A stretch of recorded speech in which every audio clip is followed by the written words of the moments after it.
Pension scheme का recommendation इस committee ने किया और आज प्रधानमंत्री श्री नरेंद्र मोदी जी की अध्यक्षता में यूनियन कैबिनेट ने यूनिफाइड पेंशन स्कीम को अप्रूव किया है, इसको अनुमोदित किया है और ये स्कीम अभी आने वाले समय में लागू होगी। जो काम सरकार को बहुत पहले कर देना चाहिए था वो सरकार अब दबाव के अंदर कर रही है। सारा विपक्ष ये कहता रहा है कि पेंशन के मामले में सरकार को डिसीजन लेना चाहिए। ये जो 2 हिस्सों में बांटा है और 50% पेंशन दी जा रही है, ये भी कम है। जैसे कि पहले होता था कि सैलरी की बुनियाद पे, तनख्वाह की बुनियाद पे एम्प्लॉइज को पेंशन मिलनी चाहिए और 50% नहीं मिलनी चाहिए, 100% मिलनी चाहिए। केंद्र की सरकार ने यूनिफाइड पेंशन स्कीम लाकर यह तो सिद्ध कर दिया कि विपक्ष की जो मांग उठ रही थी पिछले कई महीनों से कि आपको एक पेंशन योजना लानी पड़ेगी, तो लानी पड़ेगी। अब इस बार केंद्र में बीजेपी की सरकार ने केवल 240 सीट जीती हैं, तो इनको समझ में आ गया कि भैया 23 लाख केंद्र के जो कर्मचारी उनके लिए एक स्कीम लानी पड़ेगी जिसमें रिटायरमेंट के बाद उनको अच्छी खासी रकम हर महीने मिले। सरकार यूपीएस के नाम पर गवर्नमेंट एम्प्लॉइज को लॉलीपॉप देना चाहते हैं। ये यूपीएस है क्या? सरकार, केंद्र सरकार की हो या राज्य सरकार के एम्प्लॉय, ये कंट्रीब्यूटरी पेंशन नहीं चाहते और सरकार नया बोतल में पुराना शराब को डाल के ये एक नया स्कीम ये बताना चाहते हैं। ये यूपीएस यूनिफाइड पेंशन स्कीम एक बहुप्रतीक्षित निर्णय है और केंद्र सरकार के कर्मचारियों के लिए निसंदेह ये एक बड़ा तोहफा है। यूपीएस का जो सबसे महत्वपूर्ण पक्ष है कि अब जो मिनिमम पेंशन है, जिन्होंने भी अपनी सेवा 10 वर्षों की पूरी कर ली है, उन्हें कम से कम 10,000 रुपये तो अवश्य मिलेंगे और कर्मचारी संगठनों के लिए भी ये एक, मैं कह सकता हूँ कि केंद्र सरकार ने समन्वय के साथ उन सबों को एक बड़ा तोहफा दे दिया है। सवाल विजय जी पहला आपसे, पिछले 10 साल से भाई यहाँ पर हम देख रहे हैं कि ये आंदोलन ओपीएस एनपीएस वाला ये तो लगातार बहुत लंबे समय से चल रहा था। पिछले 10 सालों में भी कुछ नहीं दिखा, पेंशन संभव नहीं थी। ये भी तर्क है कि पैसा पेड़ों पर नहीं लगता है, ये भी तर्क है। और एनपीएस तो ठीक था ना, खूब तारीफ कर रही थी सरकार। अब क्या हुआ कि यूपीएस आपको लाना पड़ गया? देखिए पूजा जी, मैं बात बताना चाहता हूं, पूरे देश के सामने बात रखना चाहता हूं कि समय के हिसाब से फैसले लेने पड़ते हैं। समय, भौतिक काल और देश किस स्थिति में जा रहा है। जब हमने सत्ता संभाली थी तो पूरे देश को पता है हालात क्या थे। हमने अर्थव्यवस्था को मजबूत किया। वो जो वन रैंक हमारी बैठी है कांग्रेस प्रवक्ता जो है, ये वहीं से आती है, सेना से आती है। कितने सालों से वो स्कीम रुकी हुई थी, OROP। 30,000 करोड़ से ज्यादा हमने उसमें पैसा दिया है, जो ये मात्र 500 करोड़ देते थे। तो हमने देश को मजबूत किया, सेना लगभग नियुक्ति कर दी थी, सेना को मजबूत किया, अर्थव्यवस्था को मजबूत किया। पूर्वोत्तर में हमने किस तरह से अपसपा हटा के वहां एक शांति लाने का काम किया। हमने जिस तरह से इन्होंने बढ़ावा देने का काम किया नक्सलवाद को, हमने नक्सलवाद खत्म करने, तो हर फील्ड में काम किया। तो एक दिन में या 4 दिन में सारे काम नहीं हो सकते। 10 साल में हमने देश मजबूत, राष्ट्र मजबूत, अर्थव्यवस्था मजबूत किया। तो अब हमारे जो ये बचे हुए काम है, और ये देखिए संवेदनशील सरकार है ये। आपने देखा होगा हम पूर्ण बहुमत के साथ 2014 में आए थे और हम एक किसानों के लिए एक लाए थे जो भूमि जो अर्जन करते थे, तो उसका LAC के तहत लेते थे, उसको हमने मात्र 2 महीने के अंदर वापस ले लिया था। तो हम जो संवेदनशील सरकार है, अब मांग उठी लोगों के बीच से और आज देश की जो अर्थव्यवस्था है वो भी ये कहती है कि हम ये कर सकते हैं। तो हमने करके दिखा दिया। 91 पर सेंटर का जो ये पेंशन बिल हुआ करता था ना, सिर्फ मैं केंद्रीय कर्मचारियों को बता रही हूं, 3,272 करोड़ था, जो आज अगर मैं 20 और 21 तक के आंकड़े अगर मैं आपको बताऊं तो आज ये 58 गुना बढ़ गया है। 1,90,886 करोड़। कमोबेश यही स्थिति राज्यों के पेंशन बिल पर भी है जी। तो अब हम आर्थिक तौर पर इतने मजबूत हो गए हैं कि अब सरकार के पास पेंशन के लिए पैसा भी आ गया है और आपका कंट्रीब्यूशन भी बढ़ गया है। पहले तो पैसा ना होने का ही हवाला था ना। नहीं, पैसा होने का हवाला नहीं था। हम एक नई स्कीम लेके आए थे, बाजार के उस पे लेकर आए थे कि बाजार पे छोड़ दिया गया था कि भी उसमें क्या था कि उम्मीद हमें ऐसी थी और उम्मीद क्या ठीक भी है।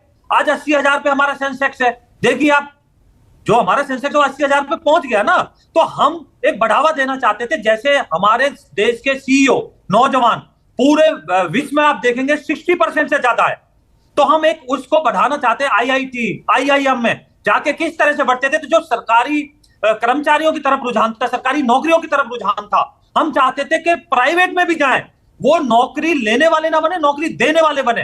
तो ये एक पहलू से सोचना, इसमें मैं कहता हूं एक संकीर्ण मानसिकता होगी। अब राजीव जी से 2 बातें रह गई जो उनको मैं पूरा करना चाहता हूं कि इस स्कीम के अंदर यह भी है, अगर किसी कर्मचारी की मौत हो जाती है तो उसकी फैमिली को, उसकी जो विधवा है या उनके बच्चे हैं, उनको 60% मिलेगा।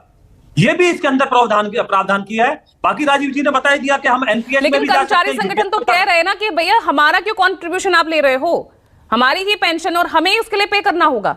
मसला तो वहीं का वहीं रह गया कि बैठे हैं विजय कुमार बंधु जी, छलावा है। कितने कर्मचारी संगठनों का कल आया है बयान। पूजा जी, मैंने बहुत सारे चैनलों पे सुना है और मैं वहां मौजूद भी था जब मीटिंग खत्म होकर आई थी, तो वहां के कर्मचारी और जितने नेता थे इनके, उन्होंने सबने बड़ा स्वागत किया है। और ये कोई अंतिम थोड़ी है, जैसे एनपीएस बदल सकता है, जैसे पुरानी ओल्ड स्कीम बदल सकती है, जैसे ये बदल सकती है, बदलाव आ सकते हैं। आपके पास कोई है, किसी संगठन के पास कोई है, अगर हेल्दी कोई सजेशन है, किसी विरोधी पार्टी के पास है, विपक्षी पार्टी के पास है, राहुल गांधी जी के पास है, दीजिए। सरकार ने विपक्ष तो कह रही है हमारा ही दबाव है कि आपको फिर रोल बैक करना पड़ गया। देखिए, राहुल गांधी जी की तो मैं समझता नहीं हूं। अभी मैं देख रहा था, वो कहते थे कि 60 साल में, 70 साल में, 75 साल में एक भी कोई अरबपति नहीं है। तो अब बताओ, इस पे मैं हंसू या रोऊं? वो अपने पूर्वजों को गाली दे रहे हैं या उनको कोई नौसिखिया इस तरह की जो स्क्रिप्ट लिख के दे देता है? आप मुझे बताइए, 16-17 साल इस देश के प्रधानमंत्री रहे जवाहरलाल नेहरू, इंदिरा गांधी 15-16 साल रही हैं, राजीव गांधी जी 5 साल से ज्यादा रहे हैं, मनमोहन जी 10 साल से ज्यादा रहे हैं, 5 साल पीवी नरसिम्हा राव रहे हैं। तो आप मुझे बताइए, जो टॉप के 10 अरबपति हैं, ये किसके काल में बने हैं? तो आप किसको गाली दे रहे हो? तो इस तरह की बात करना मुंह से कुछ भी गैर जिम्मेदाराना सवाल तो उठेंगे ना विजय शर्मा। जब 303 थे तब ऐसा कोई फैसला नहीं लिया, ऐसा तो था नहीं कि तब कर्मचारी संगठन सड़कों पर नहीं उतर रहे थे, लगातार उनके आंदोलन हो रहे थे। पूजा जी, जब हम 272 थे, 273 थे, तब हम OROP लेके आए हैं। ऐसा कहना गलत है। जहां जरूरी है, हमारे जितने सेना के कर्मचारी थे वो 40 साल से तो अग्निवीरों को मिलेगा, अग्निवीरों का इस पेंशन का लाभ मिलेगा। अग्निवीरों को तो हमने इतना दिया कि कोई दे नहीं सकता है। ये समझ, ये कोरी राजनीति कर रहे हैं। आप मुझे बताइए, अग्निवीर के पास कितने सारे फील्ड हैं, वो पढ़ाई कर सकता है, वो बाहर जाकर प्राइवेट में जॉब नौकरी कर सकता है, वो अपना व्यापार कर सकता है, वो जो अर्धसैनिक बल है उनमें जा सकता है, स्टेट की पुलिस में जा सकता है, सेना में भी हमारे वहां एक कोटा रखा गया है, निश्चित रखा गया है, वहां जा सकता है। हम बहुआयामी बनाने जा रहे हैं, बहुआयामी बन रहा है। हम जो एक सोच है संकीर्ण, एक छोटी सिर्फ कि आप फौज में भर्ती हो गए तो आपको वही रहना पड़ेगा, आपको सरकारी नौकरी वहां तक सीमित नहीं रख सकते। आज विश्व बदल चुका है। आज हमें, ठीक है, इसका जवाब मैं अनुमाचार आपके पास आ रहा हूं। विजय कुमार बंधु, अब इसमें क्या दिक्कत है? क्योंकि आप तो कह रहे हैं कि छल किया गया है, एनपीएस की बहुत तारीफ की जा रही थी, लेकिन असली जो बुढ़ापे की लाठी है वो ओपीएस ही है। भाई अब तो अपना कंट्रीब्यूशन भी सरकार ने बढ़ा दिया, 14 से 18.5% कर दिया है। विजय जी, अभी जी बिल्कुल, अभी भाजपा प्रवक्ता ने कहा कि ये अंतिम नहीं है, मतलब अंतिम नहीं है। जैसे एनपीएस से यूपीएस हो गया, जैसे ओपीएस हो गया, तो ओपीएस से यूपीएस हो गया, तो यूपीएस से ओपीएस भी हो जाएगा। हम इनके बयान का स्वागत करते हैं। और यही काम कल वित्त मंत्री जी ने कहा कि एनपीएस वाले को भी ओपीएस में विकल्प रखा गया है। ऐसा माननीय मंत्री जी का कल का बयान है मीडिया में कि एनपीएस वाला यूपीएस में आ सकता है, विकल्प ले सकता है। मैं कहता हूं, आप एक विकल्प आप दे दीजिए कि ओपीएस कौन लेना चाहता है, आप दे दीजिए विकल्प एक। अगर आपको लगता है कि शानदार योजना है, बेहतर योजना है, तो विकल्प दे दीजिए ओपीएस का। नहीं तो ओपीएस लागू होता है तो फिर तो सरकार पे आर्थिक बोझ बढ़ जाता है ना। क्या तो अभी कहा जा रहा है कि यूपीएस ओपीएस जैसा है, यूपीएस ओपीएस जैसा है, क्योंकि उसमें बता दिया कि बेसिक सैलरी का 50% है। जबकि अभी इसमें भी झोला है, बेसिक सैलरी का 50% नहीं कर रहे हैं, कह रहे हैं कि ये साल भर का जो आपका वेतन होगा उसकी बेसिक सैलरी का औसत निकाला जाएगा, औसत पर 50%। और अगर 50% ही बेसिक को आपको देना है तो ओपीएस में भी तो बेसिक का 50% था, फिर ओपीएस से इतनी दिक्कत क्यों? उससे नफरत इतनी क्यों? और 20 साल आज इसको हो गए, लगभग 4 से लेकर 20 साल। इस 20 साल में जिन लोगों ने एनपीएस का टेंस झेला है, जिन लोगों ने इस एनपीएस में पीड़ा सही है, उसका क्या होगा? कल आप 20 साल बाद इसको बदल दे रहे हैं, अगले वाले 5 साल बाद, 10 साल बाद फिर यूपीएस को बदल देंगे। तो नहीं, तो उनके लिए व्यवस्था की है ना, तो एरिया ब्याज के साथ मिलेगा, ये उनको व्यवस्था दी है। अब और इसमें बदला क्या नहीं? एनएसडीएल वही है, पीएफआरडीए बिल वही है, 10% कटौती वही है, सारी चीज तो वही है। आपने किया कि आपने सिर्फ एक नाम बदला है। वैसे भी ये सरकार नाम बदलने में होशियार है, हर चीज का नाम बदल देती है, तो नाम बदलने से काम तो नहीं बदल जाएगा। और अगर बदलना ही है तो मैं बड़ी विनम्रता से कहना चाहता हूं सरकार से, आज आपको मैं बताऊं, पूरे देश का कर्मचारी एनपीएस से जितना नफरत करता था, जितना दुखी था, उससे ज्यादा ओपीएस पर उसकी प्रतिक्रिया आ रही है। और जिन लोगों की बात किया इन्होंने कि वहां पर कर्मचारी नेता थे, मैं आपको बड़ी जिम्मेदारी के साथ कह रहा हूं, एक भी आदमी, सबके सब ओपीएस ले रहे हैं जो कल प्रधानमंत्री की मीटिंग में थे। अगर इतनी खूबसूरत ओपीएस है तो क्यों नहीं छोड़ देते हैं? हमको ज्ञान दे रहे हैं, वो ओपीएस लेंगे और हमको एनपीएस कभी बताएंगे अच्छी है, फिर कभी ओपीएस बताएंगे अच्छी है, यूपीएस बताएंगे अच्छी है। आपके कर्मचारी संगठन ही इस मुद्दे पर बट जाएं? नहीं, कर्मचारी संगठन बटेंगे जो ओपीएस के अंदर हैं, वो पहले भी छल किए, आज फिर छल कर रहे हैं। 2004 में इन्हीं लोगों की वजह से एनपीएस आई, आज इन्हीं लोगों की वजह से ओपीएस सरकार ला रही है। कर्मचारी इकट्ठा है, कर्मचारी तय कर रखा है, हमें चाहिए ओपीएस, हम उससे पीछे। और जो टेस्टिंग है, जो बेहतर है, जो सामाजिक सुरक्षा का पैमाना है, उससे आप भाग क्यों रहे हैं? अगर हमने 20 साल, 25 साल, 30 साल सेवाएं दी हैं, तो सामाजिक सुरक्षा देने में आपको पीड़ा क्यों हो रही है? क्यों आप इधर से उधर खेल कर रहे हैं? 10%, 14%, 18%, और जो 18%, 18.5% देने की बात करी, इस देश के टैक्स पेयर का पैसा है, क्यों आप पैसा दे रहे हैं लोगों को? लेकिन जो आपके मनजीत सिंह पटेल है, वो तो कह रहे हैं कि इससे बेटर तो एनपीएस है, वो तो ये कह रहे हैं इससे बेटर तो एनपीएस है।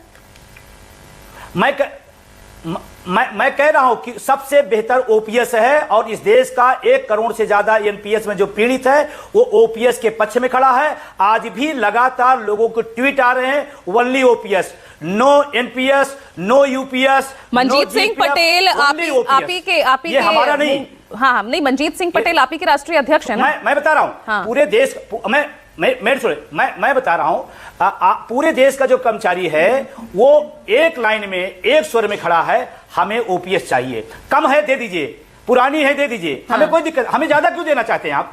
हम जब तैयार है पुरानी लेने को, देश का कर्मचारी तैयार है, तो आपको दिक्कत क्या है? हमें कम वाली दे दीजिए, पुरानी वाली दे दीजिए। तो ठीक है ना, थोड़ा सरकार आगे बढ़ी ना, आपके आंदोलन का, आपके विरोध का दबाव पड़ा तो सरकार आगे बढ़ी। ये बिल्कुल इस बात से मैं सहमत हूं।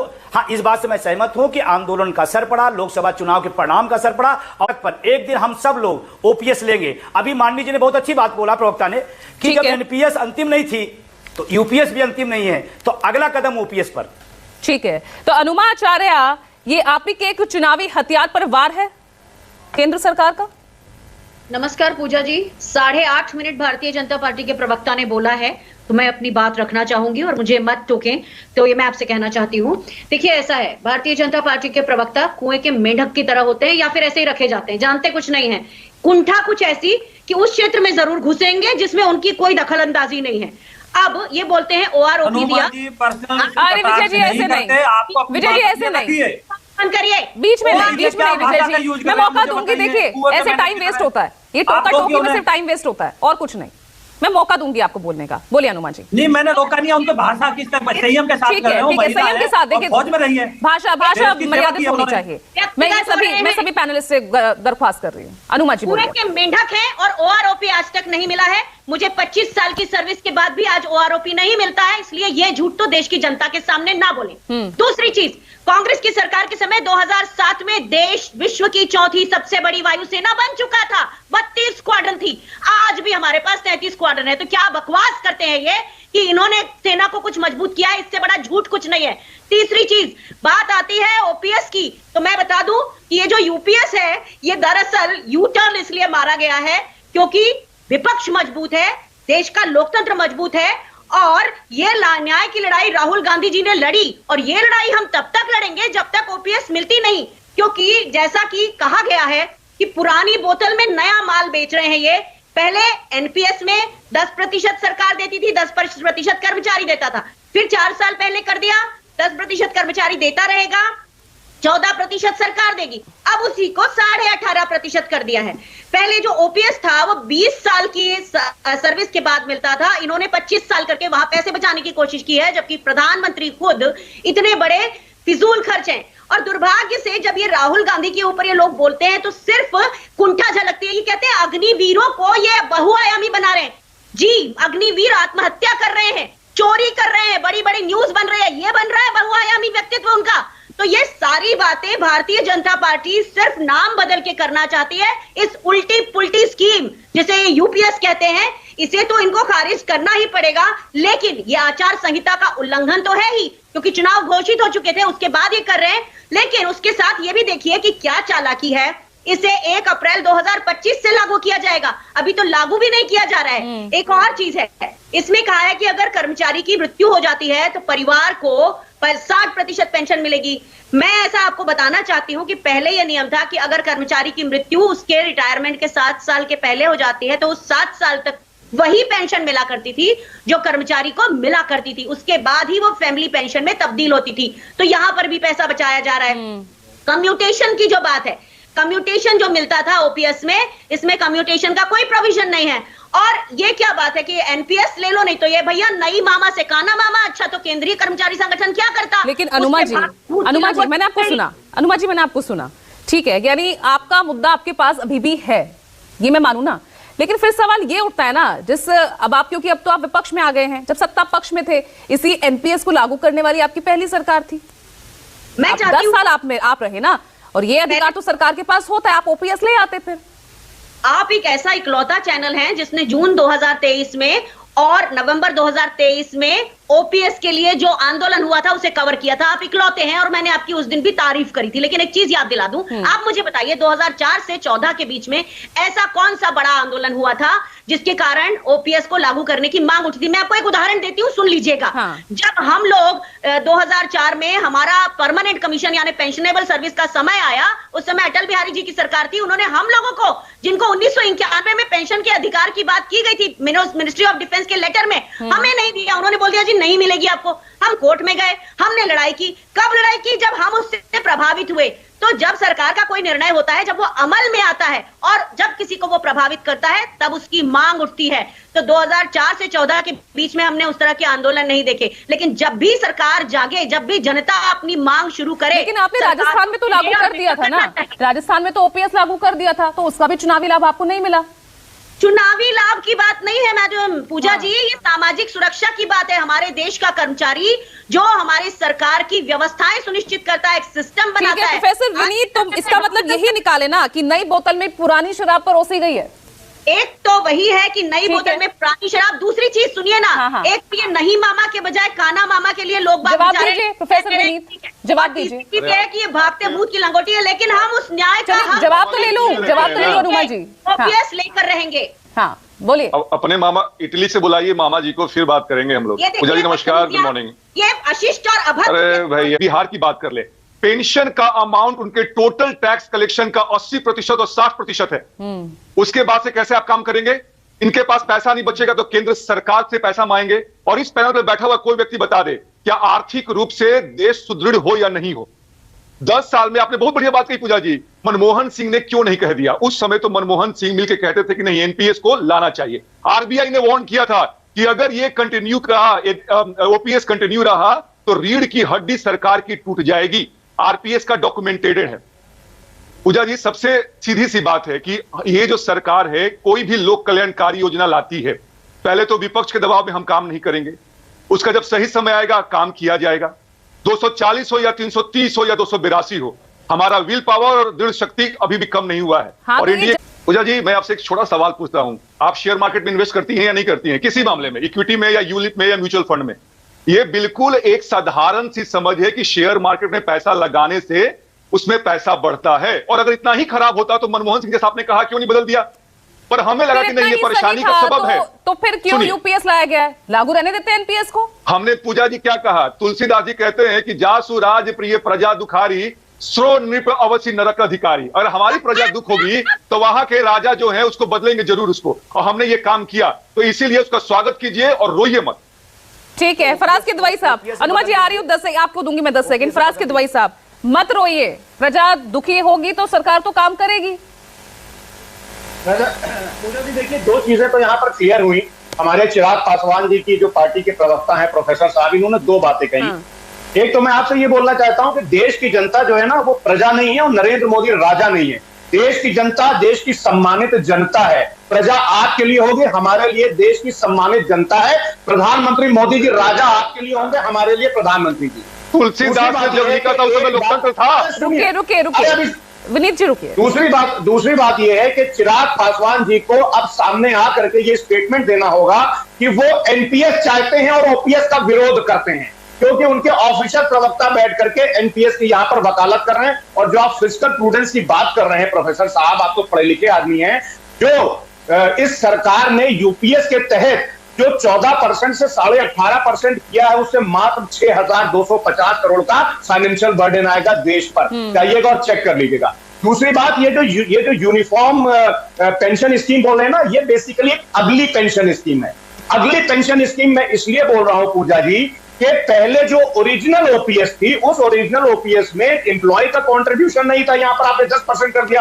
दूसरा एक आप बिटवीन द लाइंस, दूसरा जो इसमें हिडन चीज है वो आप लोग नहीं हम लोग देख पाए हैं। ये जो 18.5% जो सरकार ने किया है, ये घटाया भी जा सकता है, ऐसा इसके प्रोविजंस में लिखा हुआ है। यानी कि जब इनको लगेगा, क्योंकि भारतीय जनता पार्टी लोकतंत्र में नहीं, ये वोट तंत्र में बिलीव करती है। और दूसरी बात, प्रधानमंत्री जी, अब दो स्टेटमेंट मैं यहां पर कोट करूंगा पूजा जी। तो वोट तंत्र में कौन बिलीव नहीं करता फराज़ भाई साहब? आप देखिए, कुछ भी कीजिए, आपके 4 से 14 का हिसाब भी तो फिर मांगा जाएगा ना। तर कुछ भी कीजिए कि अमल लाने में टाइम लगता है, वक्त लगता है, उसके बाद पता चलता है कौन सी स्कीम कितनी बेनिफिशियरी है।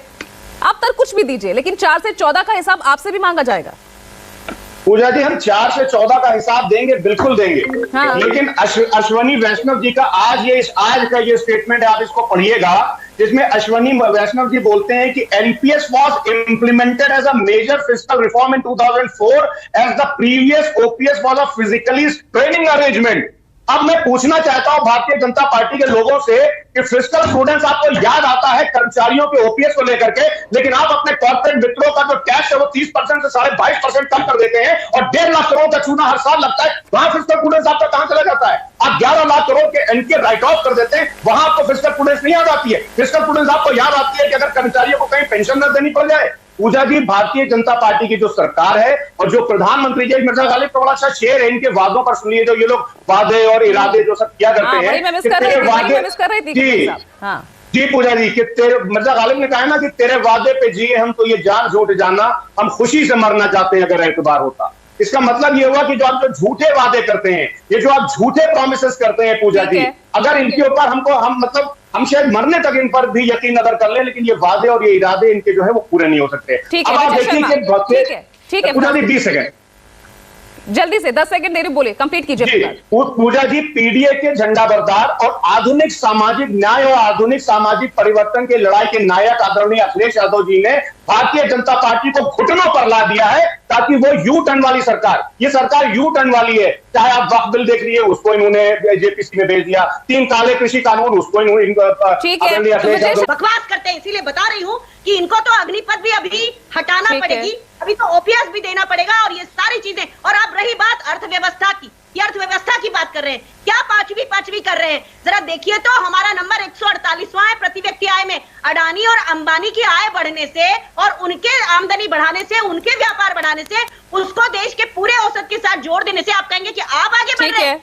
नहीं, ये देश आगे नहीं बढ़ रहा है। और आप कान खोल के सुनिए कि अब तो आपको हर बार यू टर्न करना पड़ेगा और ओपीएस। बोलिए प्रोफेसर विनीत, जवाब दीजिए। एक सच ये भी है ना कि पेंशन के मामले में 44 देशों की रैंकिंग में भी हम 41वें नंबर पर आते हैं, ये भी एक सच है। पूजा जी, उसी बोझ को तो ढो रहे हैं हम लोग। 10 साल से कोशिश की जा रही है कि उसको खत्म। मैम देखिए, मैम मेरे पास वक्त कम है, मैं फिर से महिला है, फौज में है, तो आपकी चीजें हमारे देश के लोगों को कही जा रही है, बोझ कहा जा रहा है सरकार। बात तो एनपीएस और ओपीएस का बेस्ट कॉम्बिनेशन यूपीएस है। इसको प्लीज इसको वेलकम कीजिए, स्वागत कीजिए। और अभी किदवई साहब कहते हैं, गाली को कोट कहते हैं, हम तो दिनकर को कोट करेंगे कि जो सत्य जानकर भी सत्य नहीं कहता है, जो लालचवश मूक विवश रहता है, उस कुटिल राजतंत्रिक हृदय को धिक है और मूक सत्यहंता कम नहीं वधिक है। और ये बात छोड़ दीजिए ना विनीत, जिन्हें आप फायदा पहुंचाने की कोशिश कर रहे हैं वो सवाल उठा रहे हैं। विजय कुमार बंधु को आप सुन रहे होंगे। अब एकाध लोग हो जाए अपवाद होता है, बट एक्सेप्शन रूल नहीं बनाता है। और विपक्ष इस भ्रम में नहीं रहे कि मुझे भी समझ दिया जाए। मैं आ रही हूँ। एक बार फराज किदवई साहब उनका और मैं रिएक्शन ले लेती हूँ। बोलिए फराज किदवई साहब। देखिए पूजा जी, प्रधानमंत्री जी के साथ अब प्रॉब्लम क्या है कि प्रधानमंत्री जी अपने चाटुकारों से इतना ज्यादा घिर चुके हैं और शायद उम्र भी उनके ऊपर हावी हो रही है कि वो सही वक्त पर सही फैसले नहीं ले पाते हैं। गोस्वामी तुलसीदास जी ने कहा है ना कि सचिव वैद गुरु तीनी जो प्रिय बोले भयास राज धर्म तन तीनी कर होई बेगही नाश।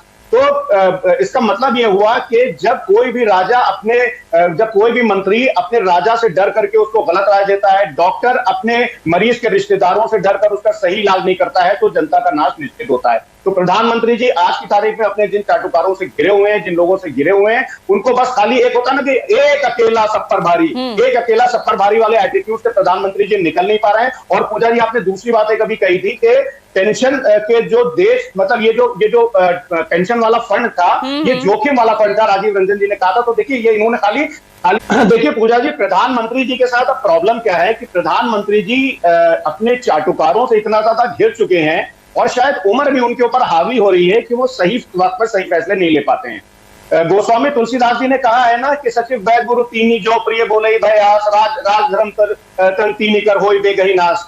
तो इसका मतलब यह हुआ कि जब कोई भी मंत्री अपने राजा से डर करके उसको गलत राय देता है, डॉक्टर अपने मरीज के रिश्तेदारों से डर कर उसका सही इलाज नहीं करता है, तो जनता का नाश निश्चित होता है। तो प्रधानमंत्री जी आज की तारीख में अपने जिन चाटुकारों से घिरे हुए हैं, जिन लोगों से घिरे हुए हैं, उनको बस खाली एक होता ना कि एक अकेला सब पर भारी, एक अकेला सब पर भारी वाले एटीट्यूड से प्रधानमंत्री जी निकल नहीं पा रहे हैं। और पूजा जी, आपने दूसरी बात कभी कही थी कि पेंशन के जो देश मतलब ये जो पेंशन वाला फंड था, ये जोखिम वाला फंड था, राजीव रंजन जी ने कहा था। तो देखिए ये इन्होंने खाली देश की जनता का जो सरकारी कर्मचारी थे उनके फंड को जोखिम में नहीं डाला, इन्होंने मणिपुर की महिलाओं को भी जोखिम में डाला, इन्होंने भारत के किसानों को भी जोखिम में डाला, इन्होंने देश के नौजवानों को भी जोखिम में डाला और इन्होंने देश के विद्यार्थियों को। मैं विजय कुमार बंधु के पास जा रही हूँ। अब आपने सत्ता पक्ष और विपक्ष यानी इंडिया एनडीए दोनों के आपने पक्ष सुन लिए हैं। मैं समझना चाहूंगी ये सिर्फ एक राजनीतिक मुद्दा ही बनकर रह जाएगा क्या?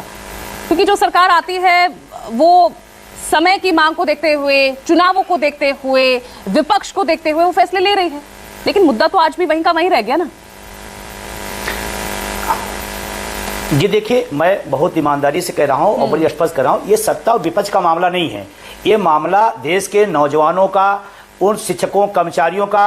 अभी 5 सितंबर आएगा, राष्ट्र निर्माता बोला जाएगा शिक्षक बेहाल है और 5 सितंबर को आप उसको सम्मान दे देंगे, बाकी दिन क्या करेगा? एनपीएस में 1200 रुपए पा रहा था, पान की दुकान लगा रहा था और हम विश्व गुरु बनेंगे। दूसरी बात, अभी प्रोफेसर साहब ने एक बात कही थी, मैं बड़ी विनम्रता से कहना चाहता हूं। 11 जनवरी 2023 को दिल्ली हाई कोर्ट ने अर्धसैनिक बलों को सशस्त्र बल माना, उनको ओपीएस देने की बात कही। ये सरकार राष्ट्रभक्त होते हुए उसके खिलाफ सुप्रीम कोर्ट गई। मतलब इस देश की रक्षा करने वालों के खिलाफ सामाजिक सुरक्षा न देना पड़े, उसके खिलाफ सुप्रीम कोर्ट गई और राष्ट्रभक्ति का प्रमाण पत्र बांट रहे हैं। एक चीज। दूसरा, प्रोफेसर साहब ने कहा कि भार पड़ेगा। पहली बात तो मैं निवेदन पूर्वक कहूंगा, ये भार शब्द वापस करिए। इस देश में नेता 1 नहीं, 2 नहीं, 4 नहीं, 4 पेंशन ले रहा है, सुविधा ले रहा है, भत्ता ले रहा है। कभी प्रोफेसर साहब ने आंकड़े हमको दे देते तो अच्छा लगता कि नेताओं पर कितना पैसा खर्चा हो रहा है, उसका आपने कभी नहीं दिया। यह सत्ता विपक्ष का सवाल नहीं है, इस देश की सामाजिक सुरक्षा का सवाल है। और 1 करोड़ से ज्यादा शिक्षक कर्मचारी ये, और अभी इसमें क्या किया, हमारा 10% पैसा जो उसमें जाता तो यूपीएस में उसको भी ले लेंगे। 20 साल में जो फुल पेंशन मिलती थी अब उसको 25 साल कर दिए। इसका मतलब बहुत कमाल की चीज है। एनपीएस से भी एनपीएस से भी यूपीएस बुरी है, हमें ओपीएस चाहिए। और हम देश भर के शिक्षकों कर्मचारियों जो आक्रोशित हैं, मैं आगे अपनी राष्ट्रीय कार्यकारिणी बैठक करूंगा और उसके बाद आगे की तो चलिए ओपीएस के बाद अब यूपीएस को लेकर हरियाणा महाराष्ट्र में जो एनपीएस के साथ लड़ाई चल रही थी वो आगे भी जारी रहेगी। अब यहाँ पर हम देख रहे हैं किस तरह से सरकारी कर्मचारी, सरकारी केंद्रीय कर्मचारी, राज्य सरकार के कर्मचारी, अभी भी कई ऐसे संगठन हैं जिनके बीच इसे राहत नहीं बल्कि वो वापस ओपीएस की ही मांग बहाली चाहते हैं।